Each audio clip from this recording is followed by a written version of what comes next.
नमस्कार दोस्तों, हरि वचन से जीवन वचन तक की इस यात्रा में आपका स्वागत है। आज हम बात करने जा रहे हैं दो ऐसे शब्दों की जिन्हें या तो लोग रहस्य समझते हैं या उनसे डरते हैं। जी हाँ, हम बात करने जा रहे हैं साधना और तंत्र की।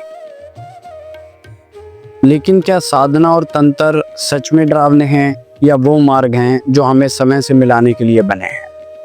आइए इसको समझते हैं। साधना शब्द का सीधा अर्थ है किसी भी उच्च लक्ष्य की प्राप्ति के लिए किया गया नियमित अनुशासित अभ्यास। साधना वह प्रक्रिया है जिसमें साधक अपने भीतर की सीमाओं और वासनाओं को पार कर अपने सच्चे स्वरूप तक पहुंचने का प्रयास करता है। साधना के कई प्रकार हैं, जैसे भक्ति साधना जिसमें साधक भजन जप आदि से ईश्वर तक पहुंचने का प्रयास करता है।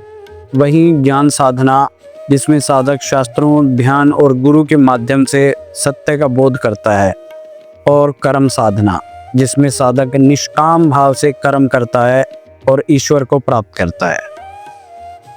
साधना का अंतिम उद्देश्य आत्मशुद्धि, एकाग्रता और परमात्मा से मिलन होता है। वहीं तंत्र का अर्थ होता है वह प्रणाली जो ज्ञान का विस्तार करे और बंधन से मुक्ति दे। आजकल तंत्र शब्द को अक्सर गलत रूप से जादू टोना या काला जादू के रूप में समझा जाता है, परंतु वास्तव में तंत्र शास्त्र बताता है कि मानव शरीर ही एक मंदिर है और इसके भीतर ही ब्रह्मांड की सारी शक्तियां विद्यमान हैं। इन सब शक्तियों को जागृत कर शक्ति और शिव का मिलन कराना ही तांत्रिक मार्ग का लक्ष्य होता है। साधना एक मार्ग है, वही तंत्र उसका विज्ञान है। दोनों का उद्देश्य एक ही है, आत्मा का परमात्मा से मिलन। साधना मन को शुद्ध करती है, वहीं तंत्र ऊर्जा को संतुलित करता है। जब मन और ऊर्जा दोनों एक दूसरे के हो जाते हैं तो भीतर शिव और शक्ति का मिलन होता है और यहीं से ही बोध प्रारंभ होता है। आज हमारा शरीर थका हुआ है, मन विचलित है और ऊर्जा गलत क्रियाओं में खर्च हो रही है।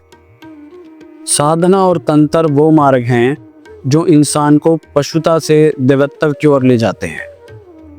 इसका असली अर्थ बाहरी दिखावे में नहीं बल्कि भीतर के संयम, श्रद्धा और जागरूकता में छुपा हुआ है। धन्यवाद।